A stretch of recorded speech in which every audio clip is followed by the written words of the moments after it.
Welcome. On behalf of Tennessee Mortgage Bankers Association, I just want to say thank you for joining us today. We've got a huge group here to listen to Rebecca Chase with MIG talk about the updates to the new URLA, which I think we've talked about this now for how long, and it's finally, I guess, going to come to fruition. And so I'm excited to learn what that looks like. I want to thank MIG first off for doing this for us today, but also to Lisa and Mara for your continued support with TNMBA and all the local chapters. We really appreciate your support. As a reminder, before I turn it over to Lisa and Mara to introduce our speaker today, if you have questions during the presentation, just go to the bottom of your screen and use the Q&A or the chat box and send those in, and we'll get those answered at the end of the presentation. So thank you again, and I will turn it over to Lisa Lanick and Mara to introduce our presenter today. Thank you so much, Carly. Hello, everyone. This is Maura Phillips. It's good to be with everyone today.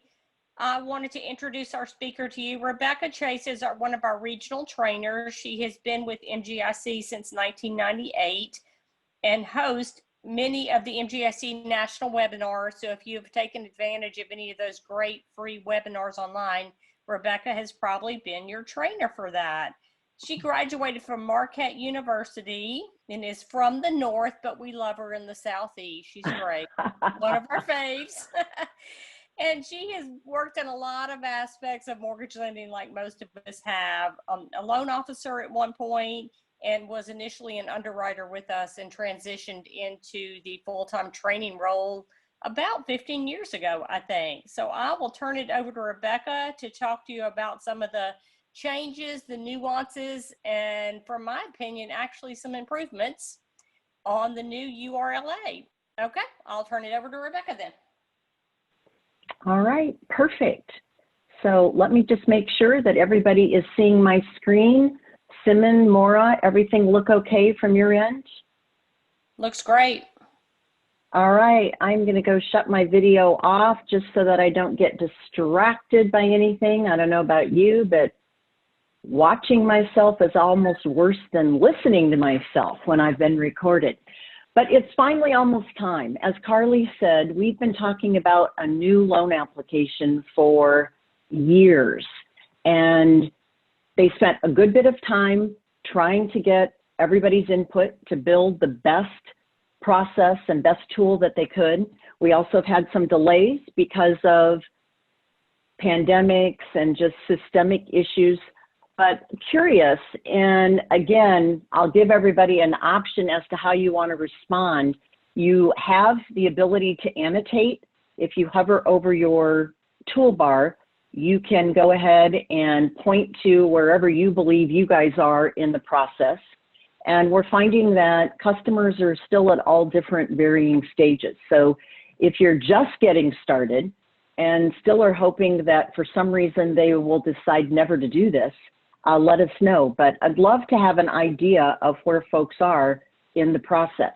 Are you ready to go and tired of waiting and tired of the delays? Are you, I know that it's finally time, or are you just getting started? So if you don't have the ability to annotate or can't quite locate those, if you would, go ahead and put your A, B, or C into the chat panel.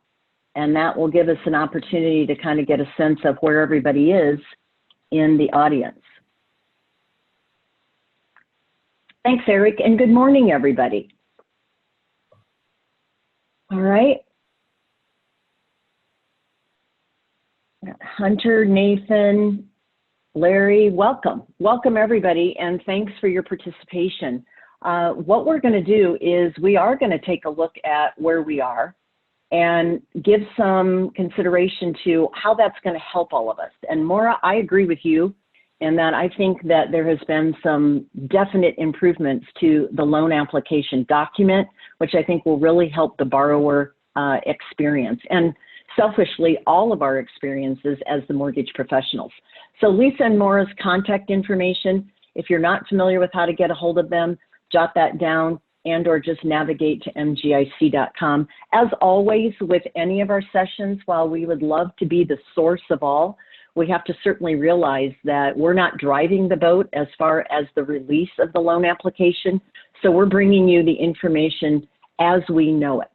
We're going to touch on why this whole process had to happen, and we're going to look at where we are in the current timeline. And then we're going to get closer to what the new version of the loan application is going to look like. Simon was kind enough to send out to everybody a PDF of the new loan application as well as the current, if it's not ingrained in your brain. And I know the natural thing to do is to want to compare it a little bit. So why is this whole thing changing? And again, for many of us that have spent our careers in a production environment, we leave the operations experts and the back-end folks to deal with all the adjustments that need to be made as technology has come further and further into the industry. And with that, both Fannie and Freddie and a lot of our vendors, as well as our loan origination systems and other end investors, have been working diligently to be able to deliver all aspects of the file electronically. If you remember, it started a number of years ago when they standardized the appraisal data set. That was when they introduced the portals to where we started to see information captured by Fannie and Freddie so that they could start to give better direction about how to review your subject property. Then they moved on into closing, and then they moved on into the selling. So for many of us, we haven't really been touched by this global project. We are going to be touched now because it's time for the loan application itself to be revised. I know that I've been around the business for 20 some years, probably longer if I would admit it, and it's looked virtually the same for my entire career. If you're newer in your career, you might think, well, it's a form change. And again, I think that just goes back to adaptability and how we all understand that change is a non-negotiable when you work in the mortgage industry. So where are we? And some dates that to be mindful of. Starting August 1st, there's very limited production. So there was a lot of chatter right around the middle of July, and a lot of folks were like, oh, what's happening? Unless you went through the process of asking Fannie and Freddie permission to enter into a test environment, your ability to use the new loan application isn't necessarily going to open until January 1st.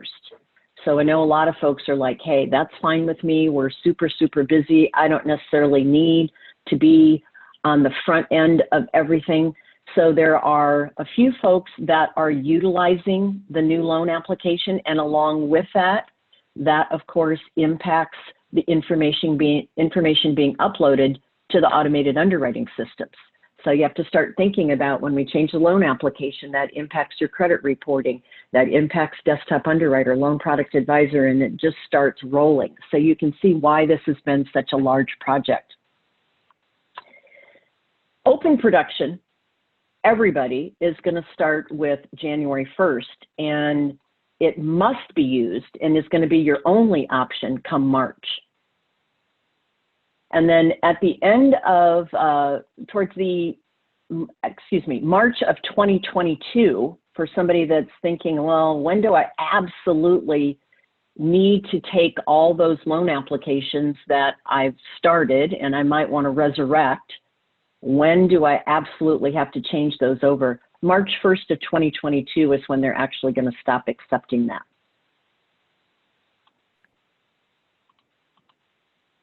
Let me make sure I've got my information here. There we go. Okay.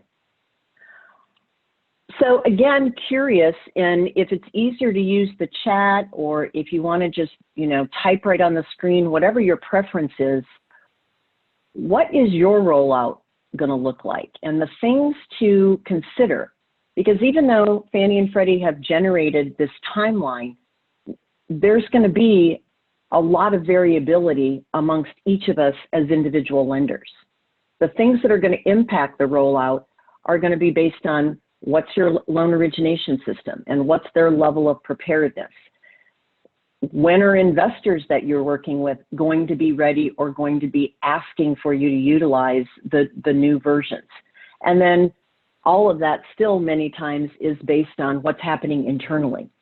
because there's a lot of work on the back end that has to be done between the internal folks that have the ability to make the decisions about how they want to customize the loan application, and then what it's actually going to look like as it rolls out into your loan origination system. So it's one of those things that it will be a fairly standardized change, but if you've got folks that work for different lenders, you may find that it's a real hodgepodge of how it's going to be rolled out. Let's talk a little bit about how it's changing, some of the generic things that will ask us to look at this a little bit differently. First of all, it's going to be designed with one borrower. If you think about the existing loan application, it's automatically set for borrower and co-borrower.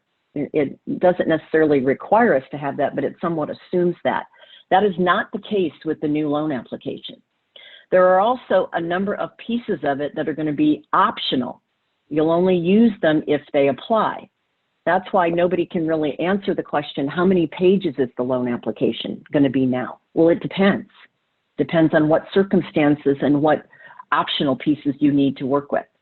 One of the things that they've added that will be very, very helpful for all of us trying to read the loan application are the ability for whomever's helping the borrower prepare it to indicate that this particular section does not apply, not just that we didn't answer it because we didn't want to or we didn't think we had to, but we actually thought about it and decided that it did not apply, as well as a lot more drop-down options. So things that we've become accustomed to in seeing in a lot of our automation, they have brought into the new loan application. The goal, of course, is to make this a better borrower experience, but along the way, this should help all of us with having data that's more relevant and more reliable. Anytime that we have the ability to drive what people's choices are, it tends to make the process more efficient, cleaner, and just a little bit more enjoyable.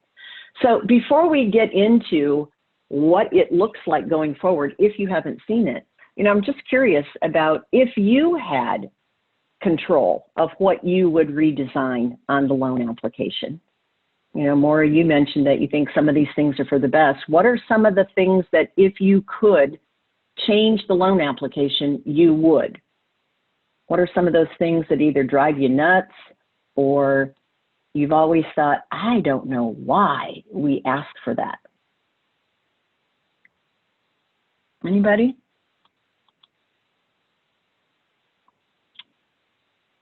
Well, let's see what they did. First of all, the loan application is now comprised of 5 individual components. 2 of them will be required in every loan situation. So the borrower component and the lender loan information. Absolutely have to have that complete. The other 3 components are going to be optional depending on your situation. If you have more than one borrower, if you need to use the addendum because you've got too much information and you need that continuation sheet. So again, 5 sounds like, oh my gosh, I thought we were making this easier, but really it's a simple situation of where they've taken and brought all the information related to the borrower into one place.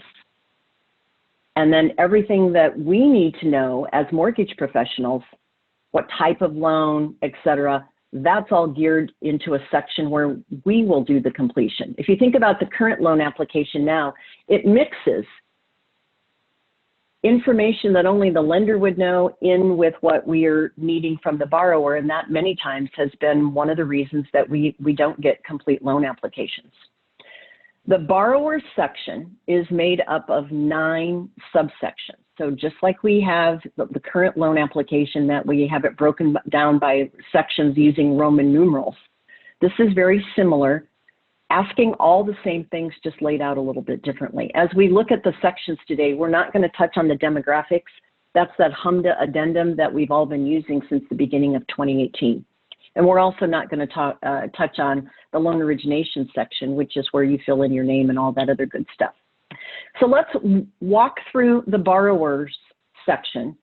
I'm going to just shout out a couple things that I think you'll want to remember and things that may be beneficial. Not necessarily are we going to go through this line by line. It is for a single borrower. And if your borrower has another applicant with them, they're going to need to indicate that and initial off on that. And we'll take an actual look at that. Marital status, again, it's broken out in a little bit more detail. If you've got questions about that, that's going to be follow what you're internally using as definitions again. Even though we've got legal definitions, not every lender necessarily abides by certain things. And we know that we've got different state laws as it relates to folks that are in community property states and in other situations. I'm happy to see that we're finally going to move to the next century and capture cell phones and emails right within the body of the loan application, and not necessarily hope that whoever's interacting with the borrower has thought to ask for some of that stuff. So we've captured that right away. Going on into the address section, again, as always, the expectation is that we have a 2-year history. We need to backtrack for 2 years, 2 full years from the date of application in order to have a complete loan application. Will the automated system run it with less than that? Yes, but that doesn't mean at some point in time somebody doesn't have to come back around. And we all know that probably the an complaint from borrowers is, why didn't you ask me that at the beginning? Why did you come back to me? So if you've not been an advocate of trying to get all of this done up front, I can't encourage you enough that this is going to, in many instances, just automatically help you. And if the borrower is getting the process started, it should just allow you to take a quick look at it.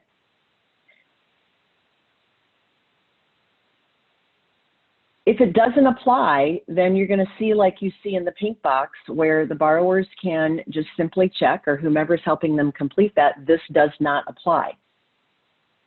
So in this instance, our borrowers have lived at their current address for 4 years. There's no reason for them to complete the prior address, as well as their mailing address remains the same. So certain things just aren't going to apply in this circumstance. We don't necessarily need to worry about it. Want to call out, though, if you've got a borrower that is renting, your choices are they are current owners, they are current renters. This is the only place that we capture what the current rent is per month. And of course, that's critical in a lot of circumstances for looking at impact, as well as you've got the option now, if they're not paying any primary housing expense, maybe they've been living at home rent-free, or whatever the circumstances are. So a little bit more opportunity to detail that. The employment section, very different. Primarily from the standpoint that the amount of income from a particular income source is married into the same section. So if you think about the current loan application, we jot down all their employers, and then we go to the next page and work to try to detail the income. And it's very difficult to try to follow, particularly if the borrower has more than one employer or more than one source of income. So this is going to allow whomever's completing the loan application to indicate if there's employment income, whether your borrower is receiving income that they want to use for qualifying from employment. If they've got income from non-employment, say Social Security, that goes in the next section. So no longer are we going to put in who their employer is, being retired or something like that. We've got separate sections for income from employment or self-employment versus income that we want to use for qualifying from non-employment sources, child support, alimony, Social Security, retirement, etc. And then with each employer, we have the opportunity and the reminder of the importance to break the income out in as much detail as we can. And again, I'm sure for the other within your respective loan origination system, there'll probably be an additional drop down even beyond that. So good reminders there in terms of what we're being asked for. In our particular example, our borrower had a full-time job as well as a part-time job. And there is plenty of room and you'll be able to open up. More than likely, they'll build it within your loan originations where some of these systems will or some of these sections will be collapsed so that it's not taking up space if you don't need it, but you'll be able to open up for as many employers as needed. Same thing if they own a bunch of rental properties, et cetera.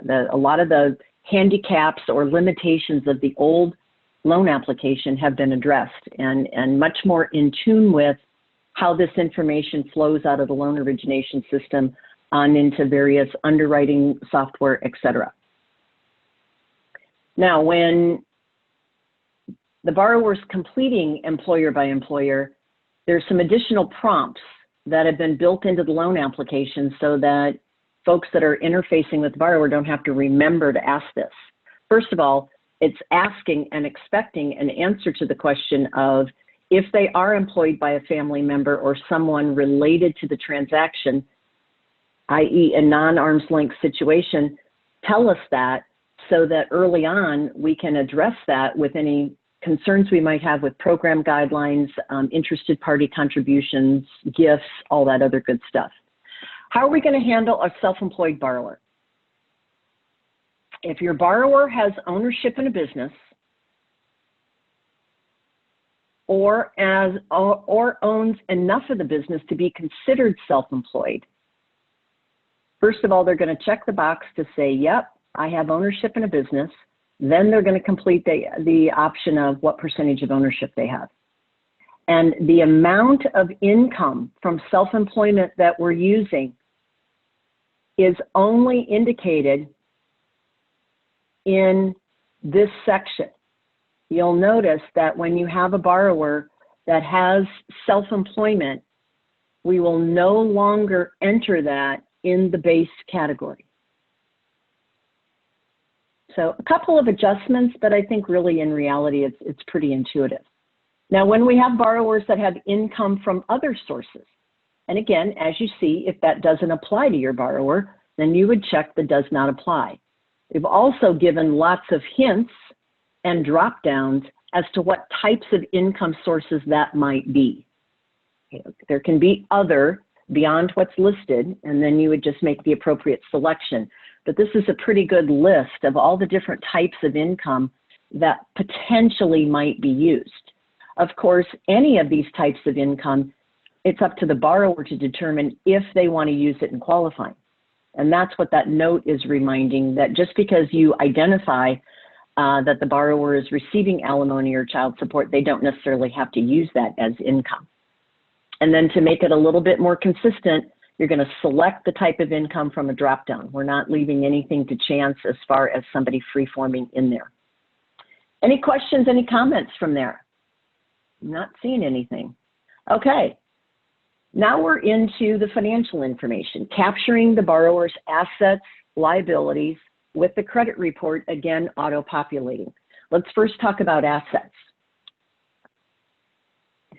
You can see that we have Section 2A and Section 2B.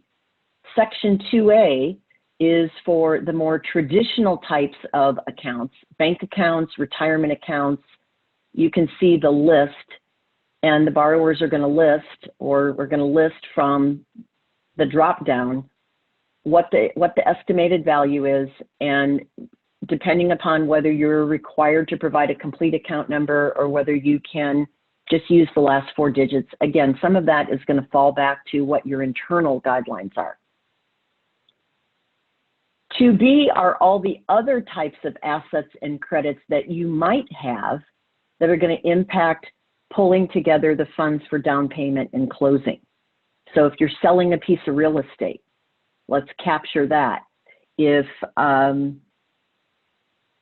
you've got lot equity, if there was earnest money put down, all of these things are then going to help determine the amount of cash required to close that subject transaction. After we put the assets in, just like we do presently, we're going to have liabilities. We still have 2 sections for liabilities. The first section are going to be the common ones that will load in right directly from their credit report. You'll notice that in this section, there are no mortgages. Anything that's identified on the credit report as being mortgage related is going to flow to a different section. So a little bit different situation. And again, you're going to have the ability to go in and adjust things if for some reason, you know, how the credit report has its status isn't exactly how we want to interpret it. You're going to have a lot of the same capabilities as you've had in the past. If any of those obligations are going to be paid off prior to or at closing, you're now going to have a box to indicate that. You're not going to have to figure out how to put a little asterisk beside it. Other liabilities, if that is the situation for your borrower, you're going to list those and indicate the amount. If it doesn't apply, indicate as such and move on. Can't pass through, though, liabilities without reminding all of us that one of the most important things that we do when we work with the borrower during the application process, whether they've completed it or started it online and we're finishing it up, but one of the most important things that we can do to help our process is to remember that we have to reconcile what is reported on the credit report to what the borrowers actually have as current liabilities. You know, it's a big challenge in today's world. People don't necessarily keep up with what's on their credit report. They've got interim credit cards, or they've bought a new car and it's not reporting yet, as well as undisclosed liabilities. That's where we earn our stripes as mortgage professionals in addressing that, so we don't have any of that crop up after the application process. So again, even though this process is a lot more straightforward, and Sharon commented, it looks like it's a little bit more user-friendly, I 100% agree, it still requires the professional to drive the transaction, because we still know that borrowers only complete this process a handful of times. All right, so section 3 is going to be the equivalent, if you're thinking about how do I translate that from the current loan application, this is going to be the equivalent of the real estate owned section. And if your borrower doesn't own any real estate, fine, tell us that. That way we know that you at least thought about it. Property by property, just as we see now, and it can be expanded for as many properties as the borrowers have.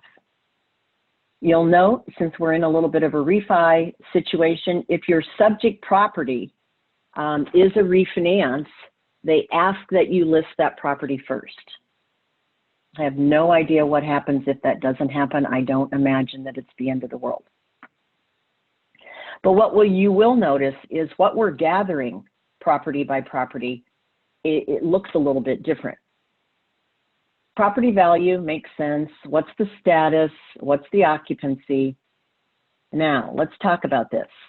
They're asking specifically for monthly expenses that are not included in the mortgage payment.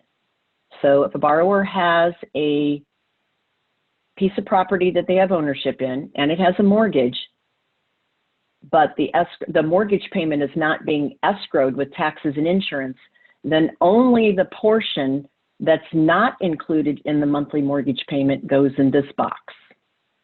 They just couldn't resist the urge to have a couple things that are probably going to cause some confusion.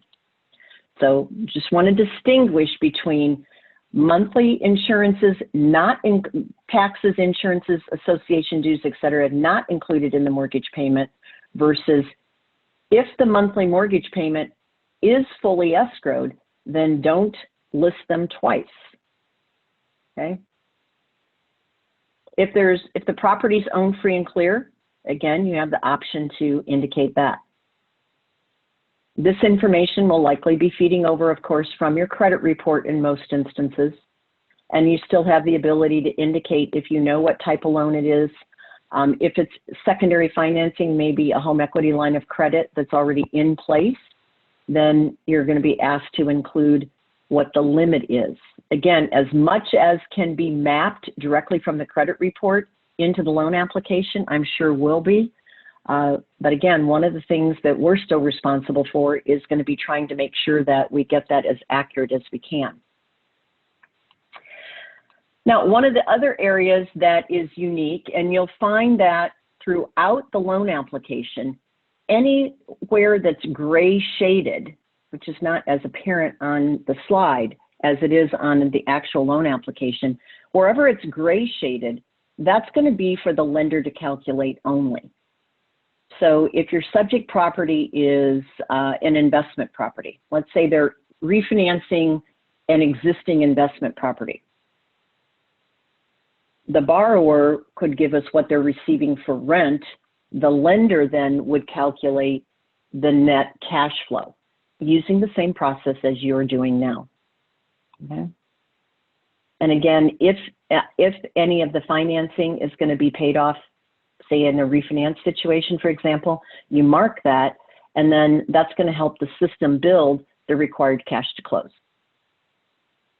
And you're going to, hold on here, I just lost something. We're going to use this process for as many properties as the borrowers have. So again, you can expand that as much as you need to. Probably you'll get some specifics when you're getting a chance to play with it in your respective loan origination system. And those of you that are Encompass users, Encompass was ready to go, well ready to go before the last delay. And so you're probably already getting information and maybe getting ready to have some conversation about that. Question for you. And you can use the chat or the question and answer section to give me your thoughts. So far, what haven't we discussed or captured yet on the loan application?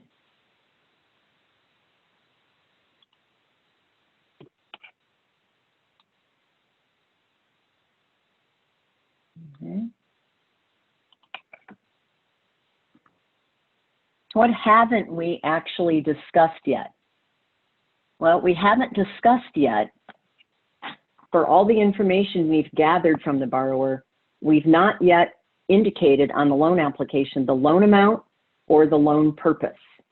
And that's because that's lender information, not necessarily something that the borrower is always capable of making the determination. Think of all the questions you have to ask to determine whether it can be treated as a refinance or a purchase, and calculating what available loan amounts are.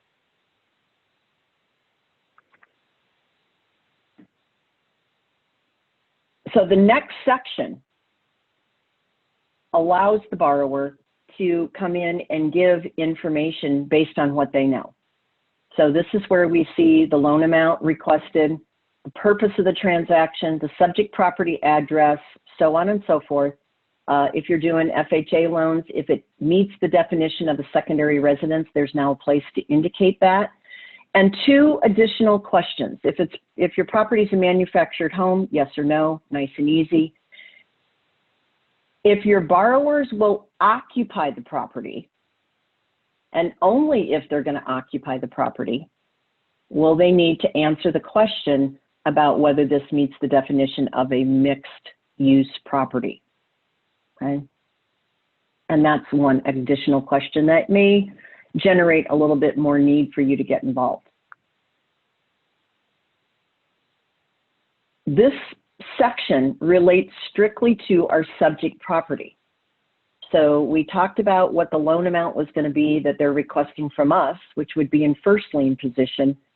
If there is additional financing that is either already in place or is going to be put in place in a subordinate position, we need to know what's in process. If it doesn't apply, indicate that as such. And or if the property you're purchasing could potentially generate rental income. And the 2 situations for that is either because it's a 2 to 4 unit primary or it's an investment property. If that's the case, again, you see the option of if it doesn't apply, then let it go. If it's generating rental income, then let's understand what the expected rent is. And then we as the lender can go in and make an estimated calculation of the cash flow. Again, using the same process as you already have. The other thing we didn't talk about in section 2 when we were listing all of the borrower's assets, and some of you may have noticed that, is there was no indication about whether there was a gift or grant involved in our subject transaction. here we have that opportunity to indicate that. If it doesn't apply, obviously. When do you check the deposited versus non-deposited radio button? Exactly what you would expect. If the borrowers received the money and deposited into their checking account, then you're going to indicate that it's been deposited. You're going to indicate where the source of the gift came from and the value of the gift. And then, of course, in the asset amount for that respective checking account, for example, you would have had to adjust the balance. Very similar process. We're nearing the end of the borrower section. Declaration questions look pretty similar. However, you're looking at it and going, whoa, there's a whole lot more of them. And they've actually divided it into two sections. The first section is asking the borrower to give us a better understanding of what their intentions are with this property and the money as it relates for this loan. Ask again, do you have a relationship with anybody involved with the transaction if it's a purchase? Are you borrowing any more money for this transaction? And again, what goes on is what goes on, but you're seeing that some of these questions are being asked far more specifically than they were previously. And again, when the borrower signs the loan application, that's their attestation that everything was answered to be truthful. Lots of conversation about solar panels and other energy situations, trying to gather a little bit more information in the loan application process so that if that's going to present a hiccup, those of us that can deal with that are going to get a clue sooner rather than waiting until the end when the title work gets done. And now all of a sudden we've got to try to figure out, are we going to be able to do this? So a lot of this information may be provided by the borrower, but how it's used is very beneficial to us as the lender. And then the second set of declaration questions are how they've handled their finances, more of the traditional questions that we're familiar with in terms of judgments, foreclosures, etc.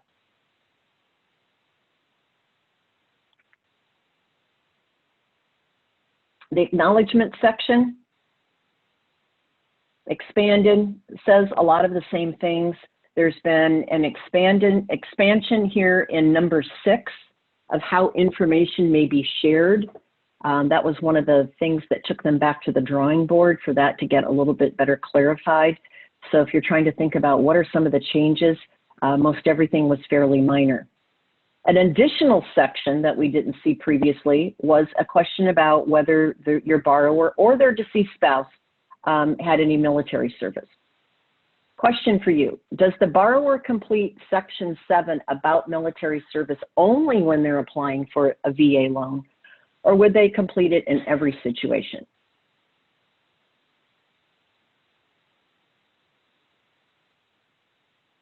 And the answer to that question is no. They're going to complete that in every situation. They have to indicate whether they had military service in every situation. And again, that's information that you may not have been aware of that you can use to assist the borrower.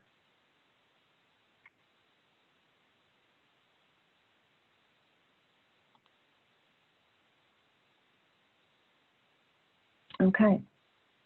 All right, so believe it or not, that's the borrower section. Now, when we stop and talk about it like we are, it feels pretty endless.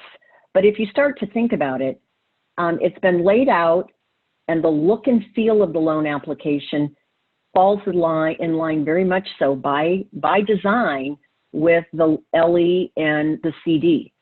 The intent was to try to make documents that are being presented and or asking the borrower's participation in completing to have a much more similar look.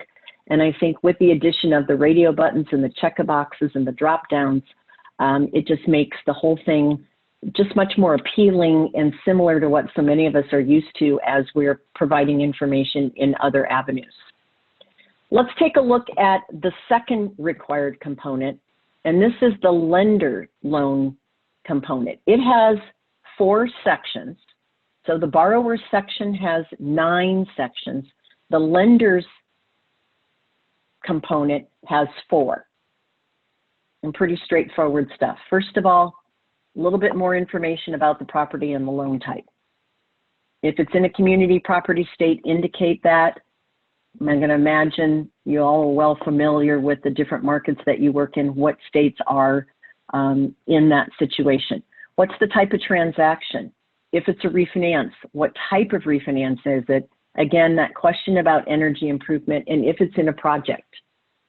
So that kind of, again, upfront reminder that we may need to look at some of this stuff. How is title going to be held? Now, again, on the current loan application, that kind of gets very easily glossed over. And a lot of times we just assume if there's 2 borrowers that it may be, joint tenancy. Follow what you're asked to internally. Because again, for application purposes, if we know that the property is fee simple versus leasehold, that is important information. But if you're not 100% exactly sure how they're going to hold title, if it's in Indian country, again, I'm going to imagine most folks are very familiar with that in their marketplace. But I would say when we've gotten asked questions about how much of coaching a borrower as to how they're going to take title, that goes into the same category it does today. We're not in the business of giving legal advice or financial advice as it relates to tax returns. So however you're dealing with those types of questions today, that's probably where I would head with that. Then more specifics about the loan. Is it conventional? Is it a govy loan of some sort? Are they using a fixed rate or an adjustable rate? Are there any other features to it? What's the loan, what's the note rate that we're going to start with? And for most instances, we'll be using this loan application for first lien positions.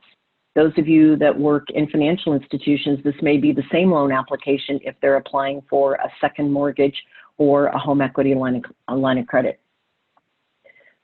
Proposed monthly payment for the subject property. Okay, so that very different location than where it is in the current process, if you think about when you're taking a loan application. And this is, again, the proposed payment, principal, interest, taxes, insurances, HOA dues, mortgage insurance, supplemental property insurance, if the property is required to have wind or flood, anything else that goes into that PITIA, which is the term presently that Fannie and Freddie are using, needs to be indicated here, regardless of whether it's escrowed or not, okay? We want to understand what the borrower's percentage of income is going towards making their mortgage payment on whatever the subject property is. And that's what we're calculating here. How it ends up getting paid, whether it's escrowed or not, isn't necessarily the issue here. This is the equivalent of the details of transaction based on the answers to a lot of your other questions earlier in the loan application that the borrower completed, as well as our review of it. Again, it's going to detail at the very bottom what is needed as monies from the borrower, and a big reminder, big note there at the bottom, that there's not including any reserves there. If somewhere along the line we indicated that we're paying off any obligations, either prior to or at closing, be it credit cards or selling a piece of real estate, it's going to pick that up from the earlier sections in the loan application. Any other credits that you might have, that all boils down to the bottom line from what we've told the loan application, which is then going to be what we're telling the automated underwriting system. That's how it's arriving at the cash required to close. If we don't complete that information correctly or accurately or as intended, then we're not going to get the results that we want all the way through and be able to rely on the automated results as we'd like to. So it's that age-old, these are systems. They're not able to reason, they're not able to make decisions. They are programmed to handle what is most common. The rest of it is on us as the user to kind of remember that sometimes we have to push the system to understand what we're trying to tell it. So those are the 2 required components. We're going to take a quick look at the 3 optional components, and then we'll just take a look at some questions. The continuation sheet is exactly what you're used to. Again, if it's needed, great. If it's not needed, don't bother with it. If your borrower answered they were unmarried when in the loan application process, and if this is required by state property laws, and I'm going to leave that to you and the closing agents that you work with, then you may need to use this optional addendum. The big question is, well, what do I do when I have a husband and a wife, or 2 partners jointly applying for a mortgage? Where do I put my second borrower? Well, remember, one of the 5 components was an additional borrower addendum. So in our example, Peter was our borrower, and he indicated when we started the loan application process that he was going to be applying jointly, and that there were going to be 2 total borrowers, and they're required to initial that, as well as then to the right of that information list the name of all the other borrowers applying for this loan request. Peter and Elizabeth are going to be our second borrower, are married in this example, and even if they weren't, they could indicate that they are applying using joint credit. In that scenario, we likely may choose to use the additional borrower addendum. And what that's going to do is allow Elizabeth not to have to duplicate all the information that Peter already told us in his section. If they're using the same and they share the assets, liabilities, etc., they can use this additional borrower component, and you can see essentially Elizabeth's completing the personal pieces at the very top, her social, etc., and then the rest of it is essentially saying see Peter's information, see Peter's information. And what we believe will be happening, again, is you'll get a lot more specific direction internally as to how you want to handle situations like that, whether you need to take 2 borrower applications or whether you're going to use the borrower and the addendum. Again, there's plenty of questions in our world today that are resolved for many of our customers by internal preference. I work with a lot of customers, and some will say, I want, 2 separate applications taken for that scenario.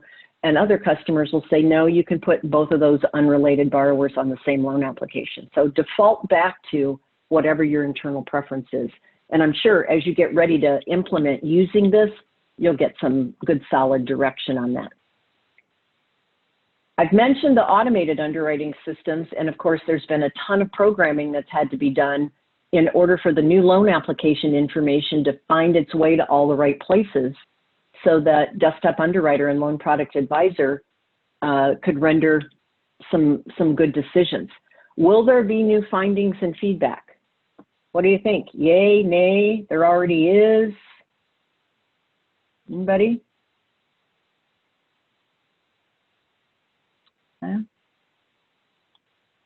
Freddie has already announced that they have a new updated version of Loan Product Advisor that will be generating a revised look and feel to the Loan Product Advisor feedback results. And they are currently offering web sessions on that. Remember though, that new Loan Product Advisor release and the new feedback won't come available to you until you start using the new loan application. So even though it's out there and being used, it's really at this time only being used either A, in a test environment, or being used by those lenders that as of August 1st decided they were going to get into the program and start working with the new loan application. So if you hear chatter about loan product advisors being revised, blah, blah, blah, it is as a result and or in tandem with the new loan application, but you won't necessarily need to access that new loan product advisor until you start working with the new loan application, because that's a result of some of the programming that needed to be done. Fannie has not made any indication as of yet that they are doing any substantial changes to the results coming out of Desktop Underwriter. So if they do, that's going to be yet to be announced. I checked this morning, there's not any new release notes out there. So they may feel like they can do all the programming on the back end and then just leave the findings in their current form. So this is all well and good. I guess the question we each ask ourselves whenever we come to some sort of an educational opportunity is, okay, now what am I going to do with this?